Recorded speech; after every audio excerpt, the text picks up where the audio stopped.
Hello, hello, hello. Welcome to this evening's live Q&A with me, Tim Box. I am a mind coach. I'm an anxiety therapist. I'm a remedial hypnotist and hypnotherapist. I work one-to-one with clients every day, helping them get over their anxiety issues. That's what I specialize in. That's my specific topic of preference that I talk about. And also I have this YouTube channel where I put out loads of videos and just hints and tips and advice, helping people get over their anxiety issues. So every Friday, I try and go live here for you guys just to do maybe 30, 45 minutes, something like that, of just answering your anxiety related questions. Every week, I do come with a whole list of questions that I've got sort of loaded up here onto the streaming platform that I can dip into that have been left on my videos. But as always, I would rather answer the ones that you guys have got in the room because, you know, you bothered turning up. You probably need advice now. So please feel free. If you arrive, then say hello. Say hello to the room. Declare yourself. And then if you've got a question, get involved. You'll need to be subscribed to the channel to ask a question, but subscribe now and it takes about, I don't know, 5 minutes or something before you can put a comment in. So, and if you don't like what I'm doing, you can unsubscribe after that. Or you could just say subscribe because I put up loads of content every week that's of value, I think, anyway. Okay, right. I see there's loads of comments come in already. Let me say hello to the people in the room. Hello, Carlos. Hello, Graham. Hey, Nogard. Alan and Kerry and Paul, how you doing, everyone? Good to see you here. As we go along, as I meant to say on YouTube, please hit the like button, subscribe, share the video as well if you like what you're getting from this. If you're watching this on playback as well, please feel free to chuck a question into the comments, because even though I won't be able to answer it this time, obviously, because you're watching it on playback, I can answer it next week, or maybe even do a specific video on it. I literally just finished, before I came on to this live, I finished recording a video based on a question that was left on the live from a couple of weeks ago that I just thought warranted a separate video because it was a really good question. I get asked it a lot and it was worth expanding on the topic. But yeah, so bung some comments in, bung some questions in, because that's what I'm here for, is to help you guys. Good evening, Loz.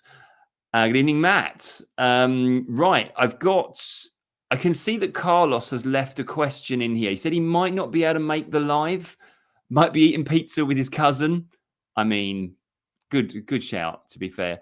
But if we've got any time for the question, and then it didn't come up. Okay, it's sort of this one here. It's about relapse, about intrusive thoughts and derealization.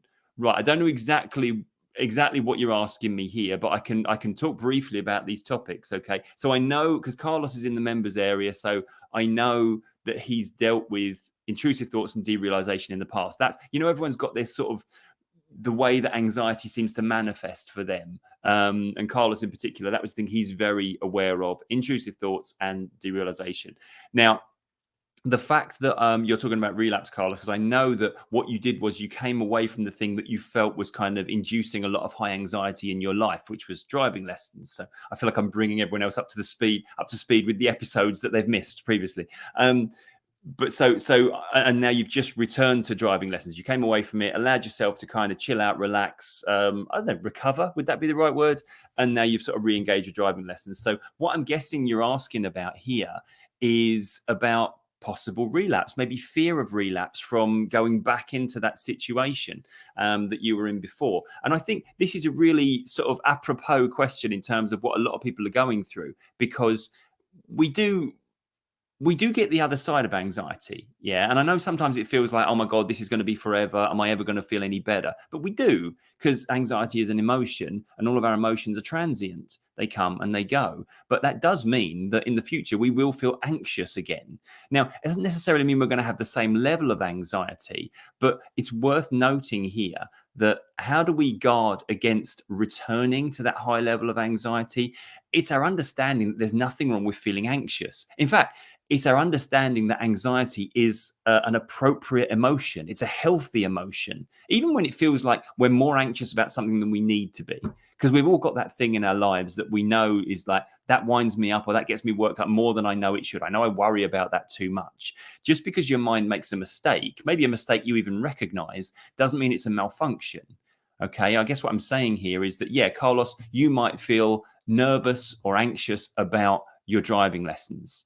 You might still have the apprehension about each one, and wanting to get them done and get the other side of them, that doesn't mean you are having a relapse of anxiety. It means you're having an appropriate response to something that you regard to be challenging. And I would suggest that the thing that prevents relapse is understanding that, realizing that, yeah, I can feel highly anxious without thinking there's something going wrong with me. Because funny enough, it was only the idea that there was something going wrong with you that caused it to get to the excessive high levels. Because that then becomes the thing we most fear, is how anxious we feel. And so when we do that thing of going about our daily business and feeling anxious about this and anxious about that, which is, healthy and human, then we suddenly regard it as something going wrong with us. And that creates an anxiety about anxiety, what we refer to as the second fear. So that would be my advice on that one, Carlos, is that, yeah, let yourself feel anxious about things that you regard to be a challenge. That's okay. And I think, as you've mentioned in the past, when you do the thing, when you actually do the driving lesson, when you get behind the wheel, as you start doing it, you feel loads better. As you get going and you get into the activity. And really, it was only the sort of the preemptive anticipatory anxiety that was the worst thing about the experience. So, kind of allow that to be there. There's things in my life that I do that I know I'm going to feel anxious about in the run up to them. But fortunately, now that I understand anxiety and I understand that's just a bit of me saying, pay attention, do your best kind of thing, I know that isn't anything that's a problem. So I can allow it to be there and allow it to pass as I'm doing the task, or once I've done the task. Yeah, I guess you could argue that the way of putting that simply is to not overthink it. Don't overthink your own emotional responses. Okay, hope that's of value. Hope that was okay for you.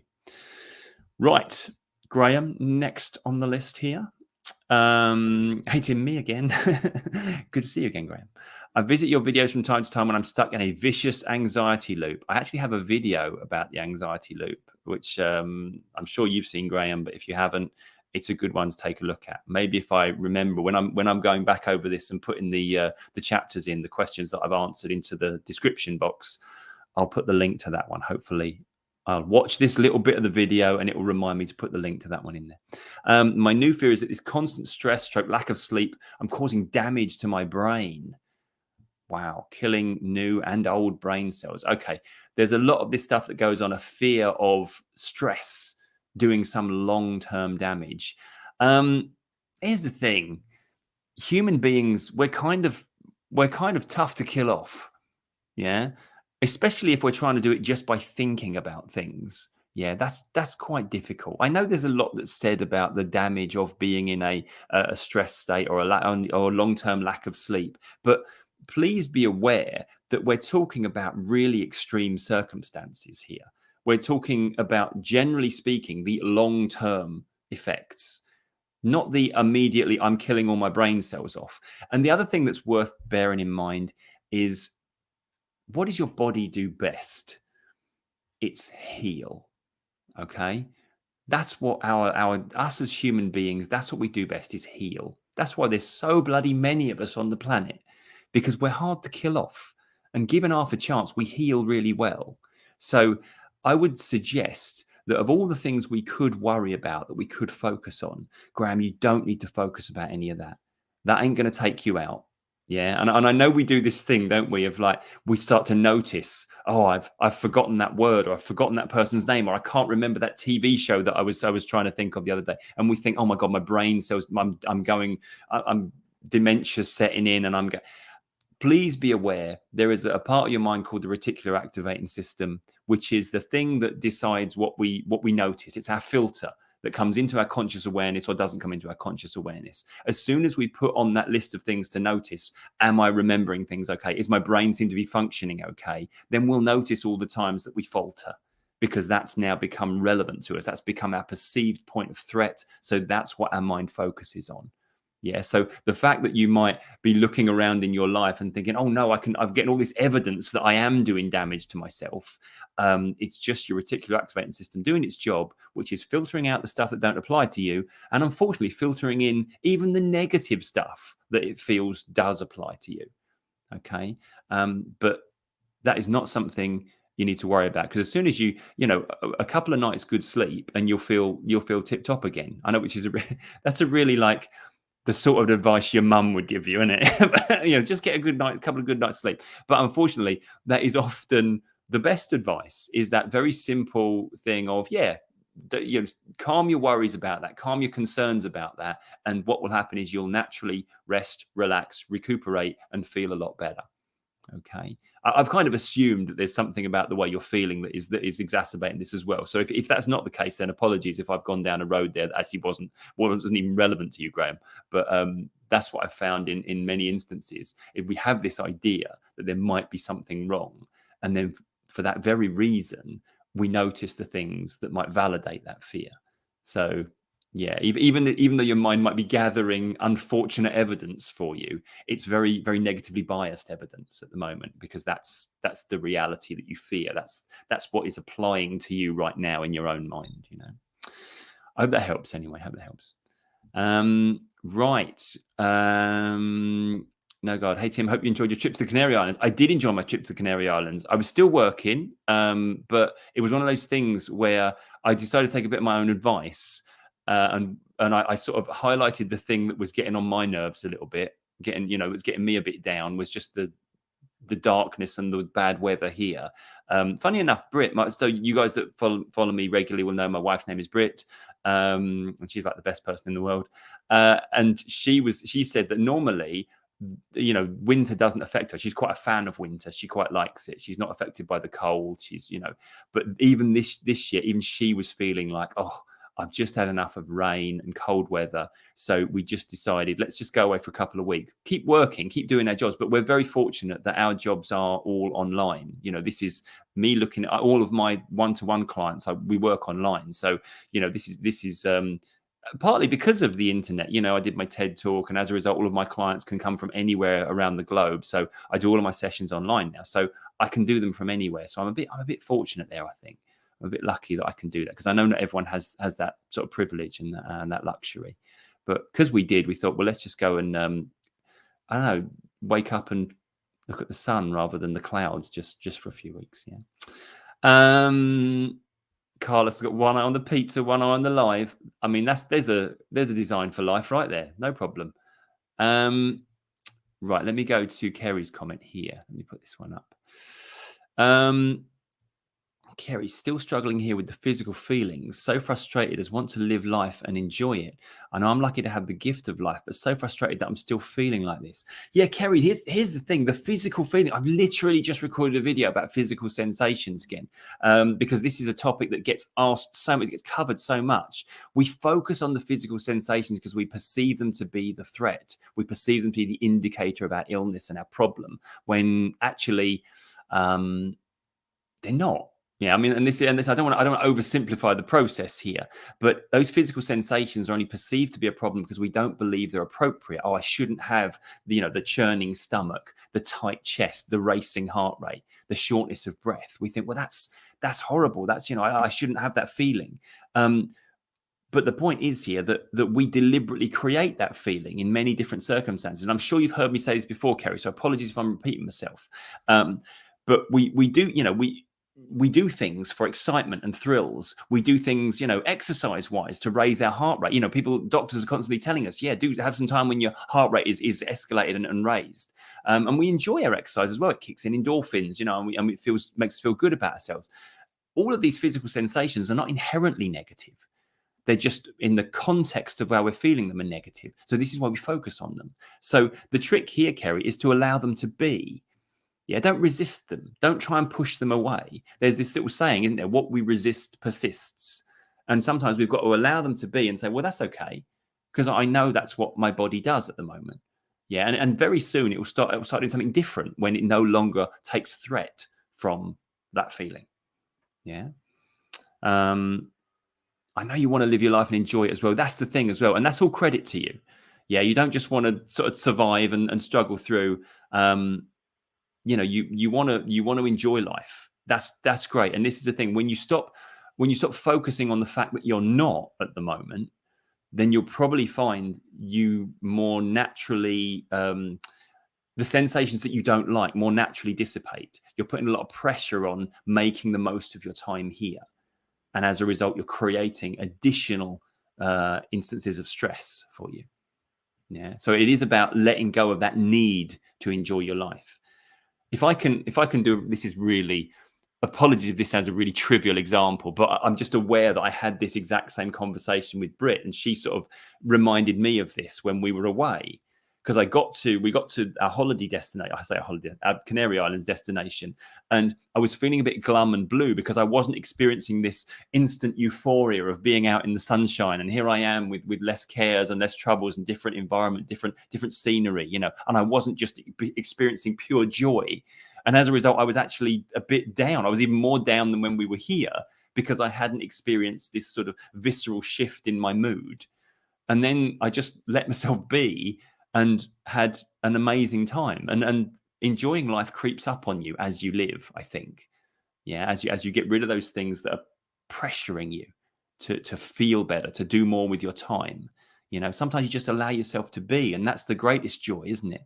Just to allow yourself to be.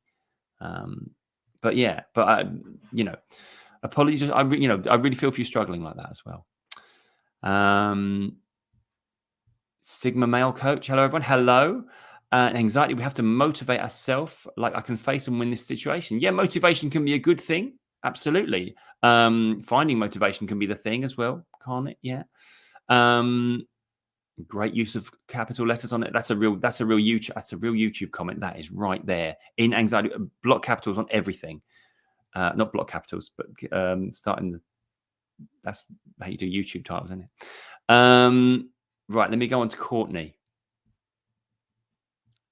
I think it's great there's so much awareness about anxiety and mental health in general, but I sometimes think the word anxiety gets overused and undermined, similarly to the word triggered. Oh, you know what, Courtney? I think you're bang on the money there. If you look at my TED Talk, that was really the main motivation behind giving that particular talk at that particular time, was the awareness that the word anxiety as an issue, as a condition, as a disorder was being, I hesitate to use the word overused. I'm not saying overused in the sense that, oh, people are saying they've got anxiety when actually they haven't, and other people have who have more severe anxiety. I'm not saying it's overused as in people who don't have the right to use it are using that word when other people do have the right to use it. I'm saying anxiety's use as like a thing, as an entity, as an illness is overused. I get that we come from this age where mental health was dismissed, where we couldn't get any help. It wasn't even treated seriously. Very much, you know, the generation before me were very much just, you know, suck it up, get on with it. We weren't allowed to be depressed. We weren't allowed to be anxious. You know, it was seen as a weakness rather than something that genuinely we have to deal with. But then we've gone the other way. Now we categorize our emotions as a mental health problem. And I think there's a danger in that as well. We over pathologize our emotions. And I think you're absolutely right that it's a burden in and of itself. We get labeled with something. Yeah. And I agree about the word triggered. I've got a video actually that is like, stop saying these things about anxiety. And triggered is one of the words that I put in the list there as things that you're better off if you just don't use that word, because it makes it sound like, what was I talking about in the members live? You know, like the game Buckaroo. Yeah, when you're piling up the things on the donkey, and then if we pile too many things on it, it buckaroos. Yeah, I remember that. But as if like you've triggered the mechanism, and as if that's what you can do with your anxiety. Anxiety is an emotion that we feel for a reason. If we understand that reason, we in many cases get a bit more control over it. If we just say triggered, it's like I've had something in me triggered that I can't control. And whilst it feels like we can't control our emotions, it turns out we actually can when we approach them in the right way. Yeah. But yeah, Courtney, I think I'm with you on that one. Right. Let's go to Omar. Hi, Tim. Good to have you back. I'm interested in hypnotherapy, but I don't know where to start. Is there a way to try it before committing? And what's the difference between the hypnotherapy you do and traditional hypnosis? Right. Oh, what a good question. Right. So let's... yes, there is a difference in the hypnotherapy I do to traditional hypnosis. Okay. Traditional hypnosis involves a trance state. So you're kind of putting someone on the couch, close your eyes, relax, imagine this, imagine that, drift off into a hypnotic trance state.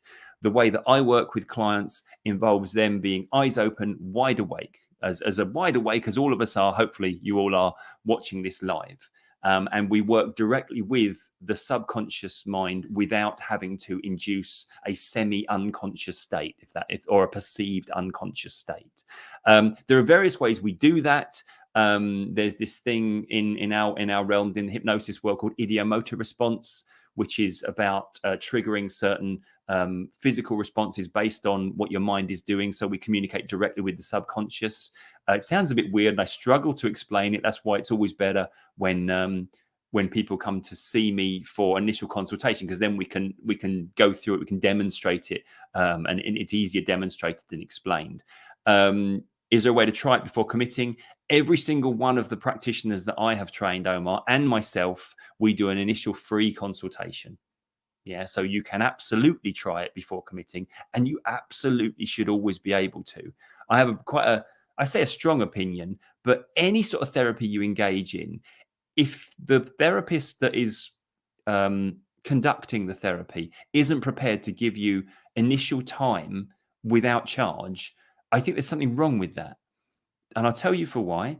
Because therapy is completely dependent on the connection that two individuals have.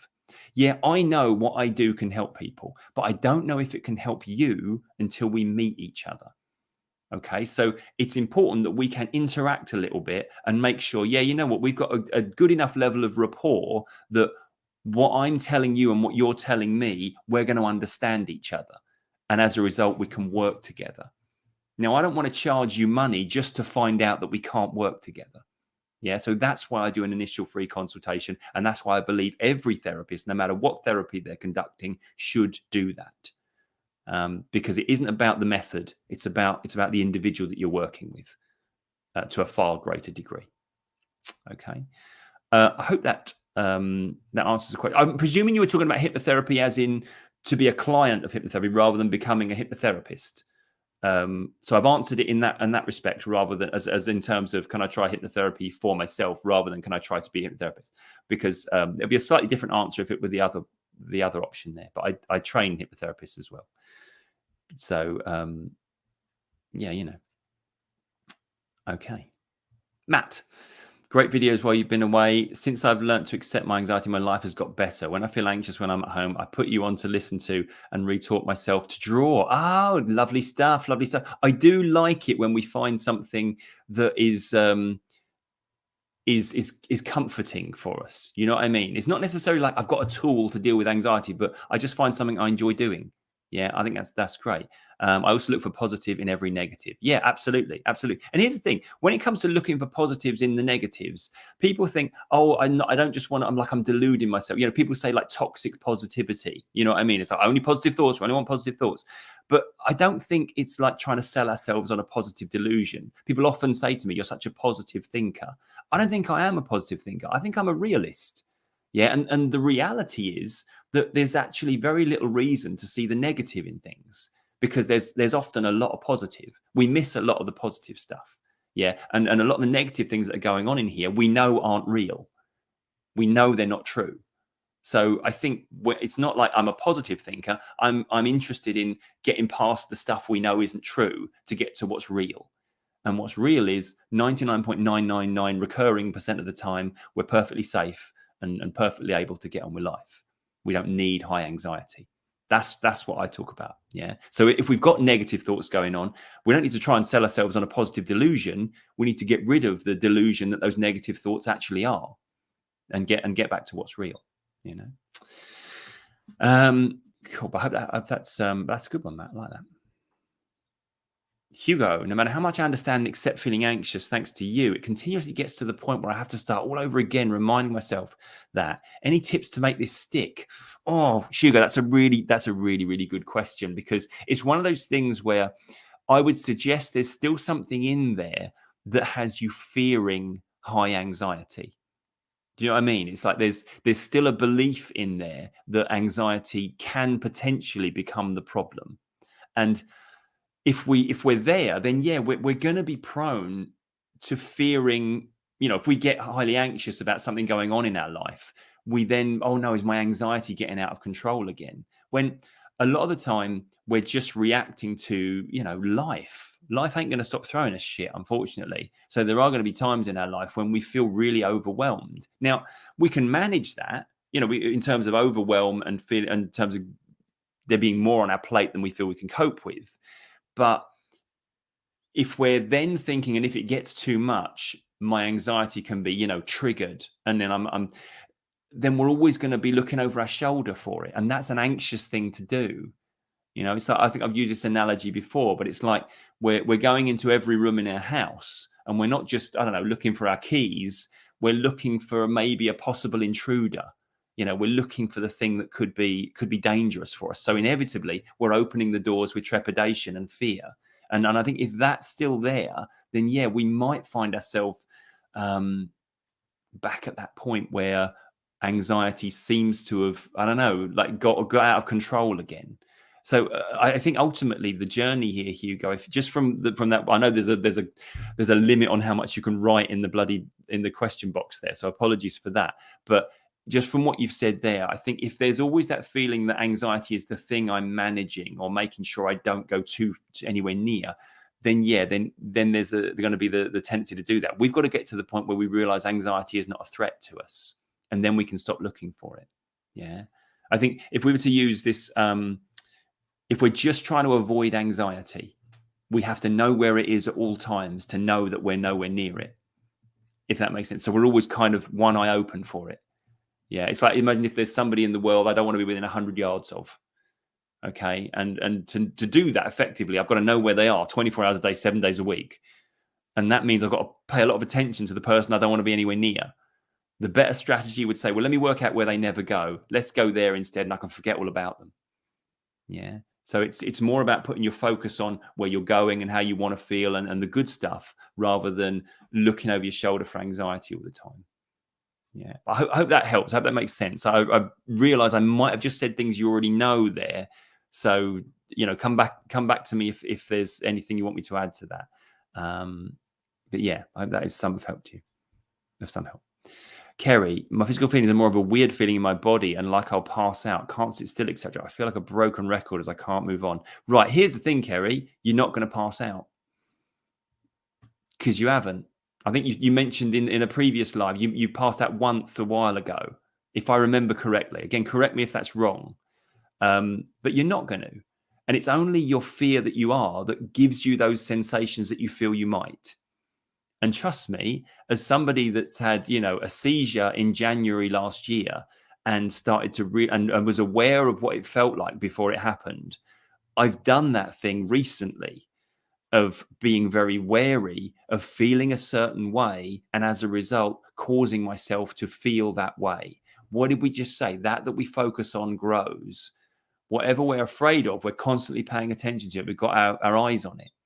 Yeah. So one thing I would say, and if this is any help, then that's great, is that the only reason you feel this weird feeling in your body is because you are hyperfixating on the possibility of that feeling going somewhere menacing for you. Yeah, it's not like there is an inherently weird feeling going on in you. It's that you're doing that thing of doing the magnifying glass. Yeah, you're burning a hole in something because you're trying to look at it so intently. Yeah, I hope that makes sense. Just trying to see where we are. Oh, there's got a lot of comments here. Right. Lindsay, I have this recurrent fear of passing out. Same as Kerry. And it stopped me from driving for a couple of years now. It's almost a fear of inconveniencing others if something happens when I'm in the driver's seat. And again, I think I've got to give you the same advice, Lindsay. As long as you've been cleared, like medically, that you kind of, there's nothing like medically that could induce this, then I think it's more about recognizing that any sensations you've got are created by the fear. I like the way you put it, fear of inconveniencing others. Yeah. Inconvenience people. Don't do anything because you're trying to keep everyone else happy. Ultimately, we've got to put our mind on our self-care, do the things that we need to do for us. But I think the answer I gave to Kerry will apply there, I think. If that makes sense. Again, come back if it's not making sense. Courtney, thanks, Tim. Love your TED Talk in Folkestone. Oh, you're in the audience with one of your trainings at the time. Hope you'll do another one. I might do another one. I thought about it the other day. It was quite a lot of work, though.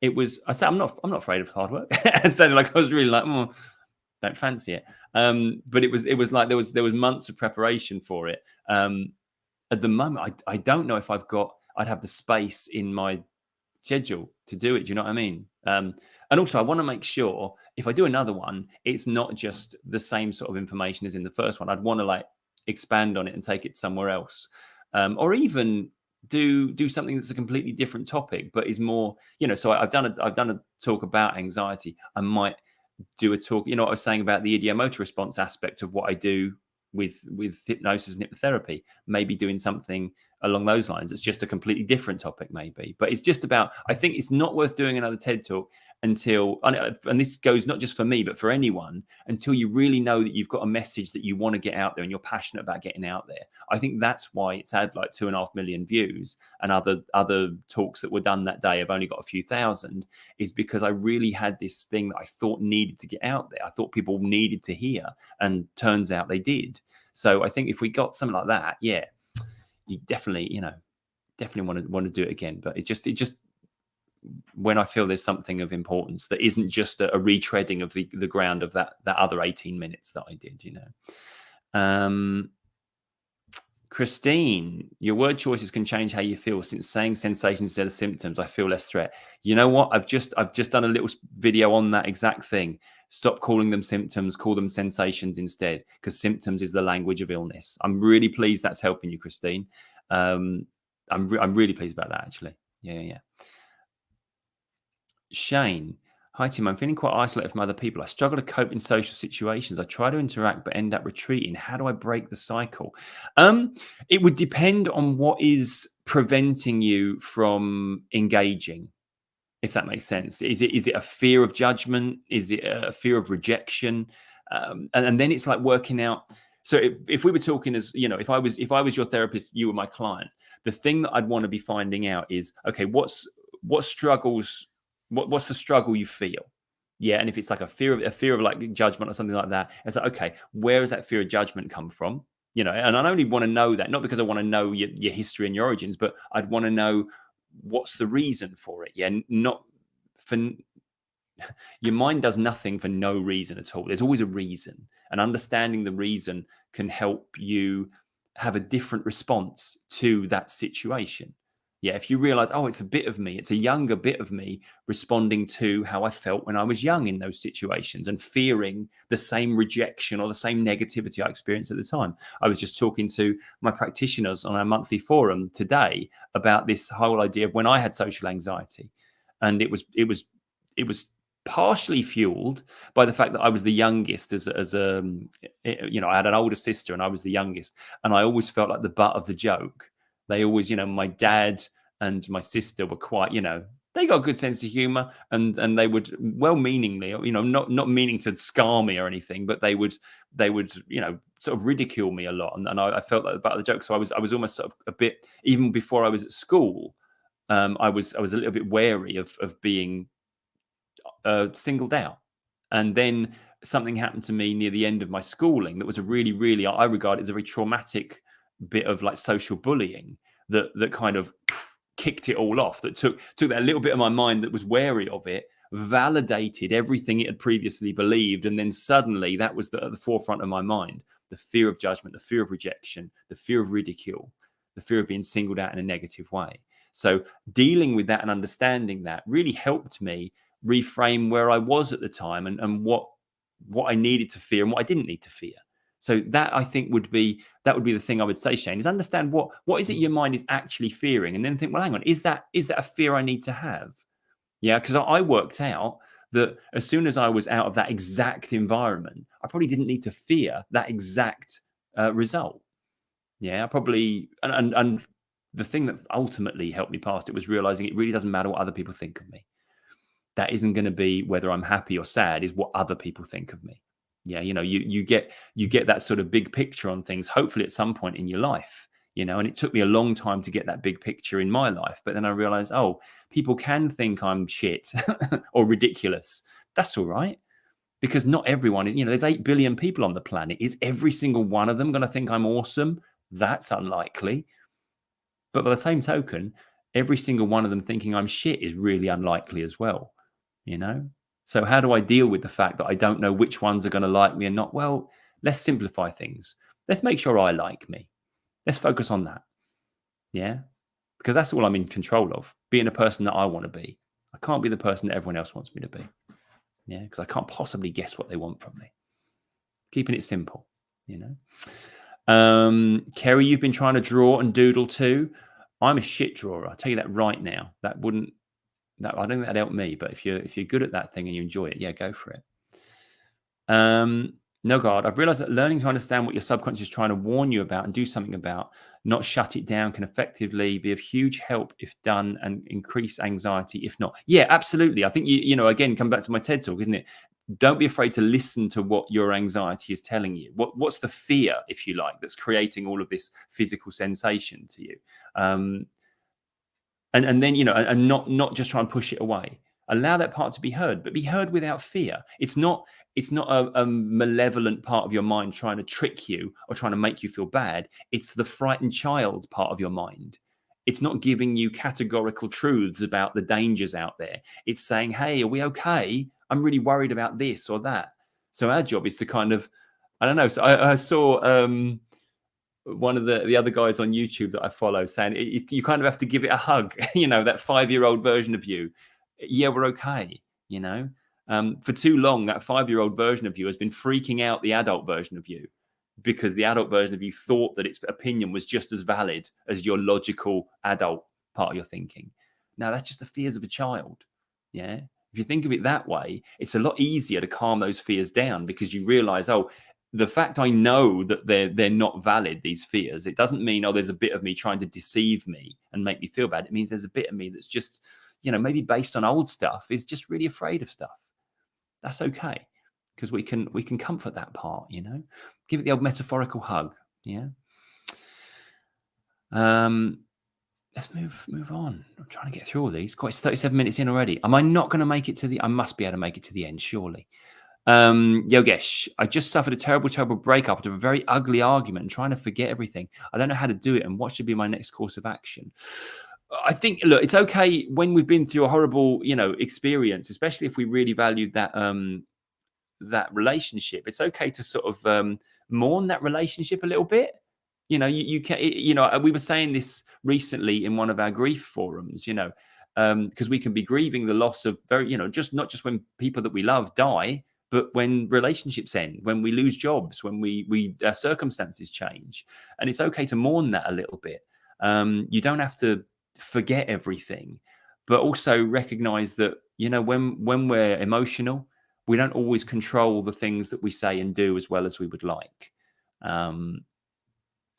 What should be your next course of action? That is not for me to decide, because I'm not a life coach. I'm not a relationship coach. All I can say is the emotions that you feel, allow them to settle. Don't feel like you have to make sense of them instantly. Allow them to settle, and then be kind to yourself. And whether you've broken up with the person or not, I would also say be kind to them as well, because I guarantee if it was a terrible argument that you had, neither of you were at your best, were you?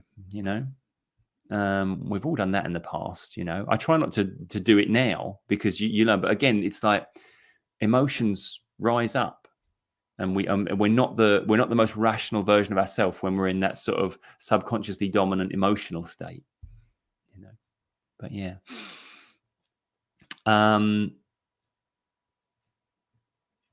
Right, let me go. So no, God, let me go what you got here.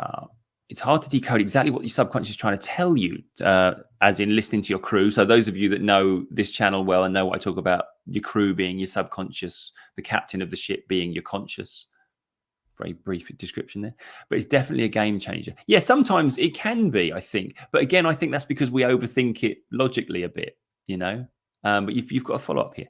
Just yesterday, I was really tired, but it was a friend's birthday, and I told I was going to stop by. But since I was tired, I didn't feel like it yet. A part of me was suggesting, what will they think? Yeah, there you go. It's a little bit of you having the fear of judgment, rejection, You know, the bit of you that says it's important that I keep my friends happy. I have my alliances and my tribe and my, you know, that little safety net of my friends. You know, and also there's probably a bit of you saying, well, I wouldn't want my friend to be upset. I want to be a good friend, you know. There's loads of different things going on here. And I think that's why we've just got to allow those voices to be heard.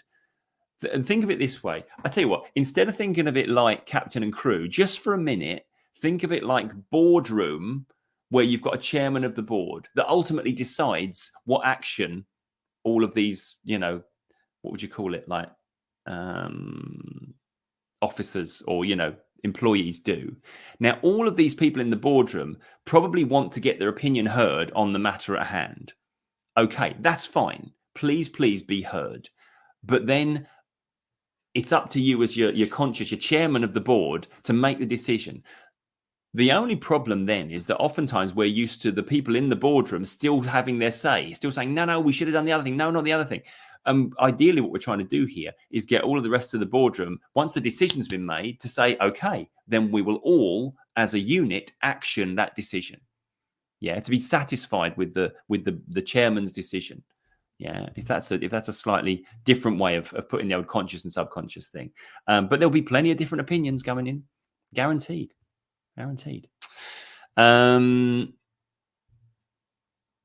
Christine, I passed out 4 years ago, went out in a restaurant with friends. My fear since has been, what if that happens again? But guess what? It never has. That's it, isn't it? There's always that one time, and now it's like it's shaping how we feel. Yeah, exactly. And also, it's worth noting as well. So there's two things, isn't there? It hasn't happened again. It probably never will. You know, why did it happen? Who knows? Your subconscious doesn't know exactly why it happened, so it's fearing the possibility of it happening again. It's trying to avoid any situation where that might occur. But I'm guessing as well, the consequences of it happening weren't as bad as you have built them up in your mind. You know, here you are still alive, clearly, because you're messaging, you're on the live, you know. I'm guessing as well that the friends that you had then didn't just say, Christine, I no longer like you because you passed out. We shall no longer be friends. I'm sure they were worried about you and they rallied round you. I would hope so. Anyway, certainly if they didn't, you'd question whether you'd want to be friends with them anymore, wouldn't you? So, you know, the consequences of it weren't that anything really particularly bad happened. Yeah. You got the other side of it. Perhaps not something your mind needs to put on your high priority of things to fear. Maybe that's a thought that might help. I don't know. Joanna, what we got here? I do wonder sometimes how some of us experience more anxiety than others. I know everyone is different, but sometimes I do wonder. Yeah, I mean, well, you know, if you want the official line on it, yeah, it's meant to be like 20% genetics. That's right, only 20%. 40% psychology, so what you've been in previously and how your mind's responded to it, and 40% environment, so where you are at the moment and what's going on. You know, and so you take about, you know, 1,000,001 different factors that can contribute to all three of those areas, and there's your smorgasbord of, you know, person A compared to person B, the millions of different metrics at play as to why one person experiences higher anxiety than the other person. Okay, but if you want my perspective from a therapist, it's always about what you've been through and how you've interpreted what you've been through at the time you went through it. Yeah, we don't get to choose when we learn life's lessons. And as unfortunately, sometimes we're forced to learn lessons before we've really got the capacity to fully understand them. And so we end up with some confused emotional responses. But the good news is all of these emotions are transient. We can relearn, we can update, we can upgrade our responses. And that's why we're not stuck just being more anxious than others. Okay. I hope that makes sense. Oh, No Gods followed up with what he was saying. I spent like an hour or two before I decided that I was too tired to go. Up until then, I felt anxious. As soon as I made the decision to rest, the anxiety dissipated. Okay, that's good. That means your boardroom were listening to the chair. Okay, chairman's made the decision. Finally, chairman's made the decision. That's great, you know, which is good because it means, well, you know, in the future, I'll make the decision sooner and I can rest sooner, maybe, you know. Shane, you've come back on what you were talking about as well. I think it's fear of judgment and low self-worth. There we go. Okay, so there's a bit of you fearing the judgment of others and thinking their judgment's going to be negative because you have a little bit of low self-worth going on. So you feel, why would anyone like me? Why would anyone want to listen to what I've got to say? I would suggest, Shane, you have a load more going on than you give yourself credit for. And you may well find when you release some of that fear of judgment that you have, it was only really that fear that was disabling your ability to just interact and be perfectly comfortable with other people and also have loads to offer. Yeah, there's a thing that fear does to us. It stops us functioning. Ironically, considering fear is designed to get us to take action to save ourselves in whatever situation we're in. But when it comes to like the stuff that we do when we're at ease, it paralyzes us in that instance. There is a bridge, I think it's in China. It's a glass bridge over a canyon. And you know that, so you literally are looking down through your feet at the massive drop, and you see videos of people going over this bridge and they're crawling along on hands and knees. There's barriers either side of it. You cannot fall off of the bridge. Yeah, you'd have to literally try and climb over and jump off to do it. Yeah, and yet where it's fear, they've stopped having faith in their ability to walk in a straight line. You'll be surprised what fear does to you when it has you doubting what you actually are able to do. That's why we have low self-worth, and that's why we find evidence that we're not worthy of friends, or we haven't got as much to say or as much to offer as the other people, because the fear has diminished us and stopped us just being ourselves. So let go of any fear of judgment. Allow people to judge you negatively if they're going to, and you might find that you don't get judged so negatively because you're more comfortable with people's opinion of you, you know. Right, let's go. No, God, I'm already off meds entirely, by the way. That's great work. That's great work. Honestly, well done. And to be honest, I spent a lot of time believing the fact that I'll be in high anxiety states forever. So there is hope. There's always hope. There's always hope. And not because like, hey, come on, everyone, let's keep hope alive. Because we are human beings, and this thing up here, this brain of ours that has 40 quadrillion active synaptic connections, constantly rewiring and reconfiguring, never stops learning and growing. This is why we change, because we never stop being able to learn. So it's just a simple fact. There's always hope, you know. There you go. That's a good way that Lisa's put it there. The opinions of others are none of my business, even when those opinions are about me. Exactly. We don't need to worry about them. They're not of any threat, and therefore they're probably not of any interest either. Matt, here's another good one. There's nothing selfish about self-love and self-care as well. Very important. You're absolutely spot on. And Strawberry Polka Dots come into the room at exactly as I'm about to finish again. But hello. Right, I think we're about there then. I managed to get through it in the end. Some brilliant questions tonight, everyone. Honestly, I'm really pleased a lot of those things were asked, because it gave me the chance to talk about some things that I wanted to talk about and that have been on my mind, you know. So thank you very much. I'm going to briefly before we finish up here, talk about subscribe to the channel if you're not subscribed already. I want to talk about the members area just briefly, just for like 60 seconds. There is a lot of things you could spend £20 on. Okay, you know, 3 or 4 coffees, a bunch of flowers, yeah. But if you really want to help yourself get the other side of anxiety, and you're serious about making changes, let me just self-promote just for a minute here. The members area of this channel has over 100 extra videos, and those 100 videos are made up of the full Clear Your Head anxiety program. Yeah, so, and I think there's something like 80 videos in there that are all about little insights. You know, the things I talk about on these lives, there's loads of extra stuff that I can't possibly remember to talk about in every live that we do. And they're in little bite-sized pieces as well. There is also, you know, talking about how do I work with clients. There is a full breakdown, like a 10 video, 2.5 hour breakdown of the method I use and how you apply it to yourself to make personal changes. So literally like a little map to guide you through making personal change. And then, of course, there's also every Wednesday, I do a special live stream for the members. So even when I can't come on here on the main channel on a Friday, I will always do the Wednesday members live. And that's where we get to do a little bit of, I mean, I think most of the people in the members area, if they're in here at the moment, would say that we get to do a little bit of a deeper dive. This is where we get to talk about individual stuff and more specific stuff that maybe I don't have the opportunity to expand upon, where it's a slightly bigger room with more people. Yeah. But yeah, so, you know, if you wanted to spend 20, you wanted to invest £20 in you, if you don't like it, cancel it and only have 1 month's worth of it.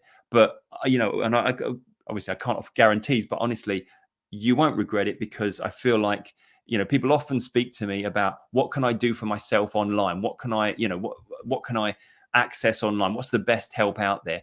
I've literally put together the best help I know, the best help I have, and put it in that members area. So yeah, maybe have a look at that. Okay, right. It is, what is it? It's nearly 7 o'clock. Would you believe it? So I'm going to let you all get back to your Friday evening, or if it's not Friday evening where you are, then wherever you are in the point which the point of the day that you're in. And I will say, I will see you next time. I'll be on here next Friday, as always. And as I always say, always remember, be kind to your mind, and I shall see you next time.